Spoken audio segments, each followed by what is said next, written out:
दिवाली की छुट्टियां मिलते ही तुम पूरी तरह से पगला जाते हो और प्रण लेते हो कि इस दिवाली वेकेशन के हर दिन से फन की एक एक बूंद को निचोड़ लूंगा। तो तुम हर दिन पटाखे जलाते हो, रात को जेल से वापस आते हो, अगले दिन रिलेटिव्स के घर जाके फ्रेश स्वादिष्ट स्वीट्स खाते हो और फैमिली के साथ एक छोटी सी ट्रिप भी मार लेते हो। और पूरे वीक की धमाल और मस्ती के बाद जब स्कूल जाने नहा के बाथरूम से बाहर आते हो, तुम शीशे में देखते हो कि भाई साहब तुम्हारा तो हल्का सा पेट निकल आया है। पर ये अचानक हुआ कैसे? 20 लाख लोगों के डेटा को एनालाइज करते हुए हेल्दी फैमिली ऐप, जो कि एक फिटनेस ऐप है, उनकी एक रिपोर्ट के अकॉर्डिंग भारत के हर बड़े शहर में दिवाली के सिर्फ एक हफ्ते में ऑन एन एवरेज हर इंसान 1.5 kg वेट गेन करता है, जिसका सबसे मेन रीजन है हमारी प्यारी मिठाइयाँ जो शुगर से लोडेड है। जैसे काजू कतली की एक सर्विंग 50 ग्राम शुगर और 300 कैलोरीज देगी। और क्या तुम जानते हो कि हर साल दिवाली में 1000 करोड़ रुपयों के लड्डू, 900 करोड़ की बर्फियां और 800 करोड़ की काजू कतली बिकती है। तो अगर वजन बढ़ाना ही है तो क्यों ना वो स्वीट खा के बढ़ाए जिससे दिवाली के बाद भी तुम्हारा ब्रेन तेज चले। तो आज चालू भैया बताने वाले 3 ऐसी दिवाली मिठाइयाँ जो तुम्हारा ब्रेन पावर बूस्ट कर देगी। नंबर 1, सोन पापड़ी।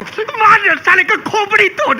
सॉरी सोन पापड़ी बिल्कुल नहीं, कतई नहीं। उसके डब्बों से तो अब घर भर गया है। तो नंबर 1 पे है वो मिठाई जो आज से 150 साल पहले मेरठ में प्रसिद्ध हलवाई रामचंद्र साहाई जी ने इन्वेंट की थी, जो बनी है सेसमे सीड्स मतलब तिल के बीज और गुड़ से, जो हमारी इम्यूनिटी को बूस्ट करने के साथ साथ कैल्शियम से भी भरपूर है, जो हमारे बोन्स को स्ट्रॉन्ग बनाती है। पर इसका सबसे इंपॉर्टेंट इंग्रेडिएंट है सेसमे सीड्स, जो लोडेड है विटामिन ई से। कई साइंटिफिक स्टडी ये सजेस्ट करती है कि विटामिन ई सप्लीमेंट्स लोगों में मेमोरी और अटेंशन इंक्रीज करता है। प्लस विटामिन ई अपनी एंटीऑक्सीडेंट प्रॉपर्टीज से ब्रेन को स्ट्रेस से भी शील्ड करता है। तो इस दिवाली सोन पापड़ी को रिप्लेस कर दो इस ब्रेन बूस्टर मिठाई नंबर 1 गजक से। नंबर 2 पर है एक लावारिस मिठाई जिसका जन्म स्थल किसी को भी पता नहीं। कुछ डेटा के अकॉर्डिंग मुगल इसको पर्शिया से अपने साथ लाए थे, या ब्रिटिश राज में ये बनी, या शायद अपने जुगाड़ू नॉर्थ इंडियंस ने इसे बनाया। पर जो भी बना कमाल बना, क्योंकि इसमें है 2 मैजिकल एलिमेंट्स जो हमारे ब्रेन को तेज करते हैं। पहला ओमेगा 3 फैटी एसिड्स, जो वैसे तो सिर्फ फिश और फिश ऑयल से मिलता है, लेकिन इस वेजिटेरियन मिठाई में भी ये प्रेजेंट है, जो ब्रेन सेल्स के बीच के कनेक्शन को बनाने के साथ साथ उनके मेंटेनेंस का भी ध्यान रखता है। प्लस इसमें एंटी इंफ्लेमेटरी प्रॉपर्टीज जो ब्रेन सेल को डैमेज से प्रोटेक्ट करती है। और दूसरा मैजिकल इंग्रेडिएंट है मैग्नीशियम, जो ब्रेन में मेमोरी फॉर्मेशन और लर्निंग के लिए बहुत एसेंशियल है। तो इस दिवाली गुलाब जामुन के बदले सिर्फ 3 इंग्रेडिएंट्स अखरोट, दूध और घी से बनी ये ब्रेन बूस्टर मिठाई नंबर 2 अखरोट बर्फी को ट्राई करो। वैसे तुम्हारी फेवरेट मिठाई कौन सी है? कमेंट कर दो। अब नंबर 3 वाली मिठाई सबसे स्पेशल है, क्योंकि इसमें ऊपर वाली दोनों मिठाई के मैजिक इंग्रेडिएंट्स विटामिन ई और ओमेगा 3 फैटी एसिड्स तो है ही, लेकिन उसके साथ साथ 2 और सुपर पावर वाले ब्रेन बूस्टर सब्सटेंस भी है। पहला है एलर्गाइन, जो एक अमीनो एसिड है जो ब्रेन में ब्लड फ्लो इंक्रीज करता है। और दूसरा है विटामिन B6, जो ब्रेन में न्यूरोट्रांसमीटर्स का प्रोडक्शन करता है। तो अगर फटाफट मैथ्स की प्रॉब्लम सॉल्व करनी है और एसएसटी के लंबे आंसर्स याद रखने हैं, तो इस दिवाली काजू कतली के बदले इस मैजिकल ब्रेन बूस्टर मिठाई नंबर 3 बादाम का हलवा खाओ। तुम्हारी सुविधा के लिए तीनों मिठाई के लिंक्स डिस्क्रिप्शन में दे दिए हैं। तो छोटे भाई, छोटी बहन, शालू भैया और उनकी फैमिली की तरफ से तुम सबको a very very very happy Diwali.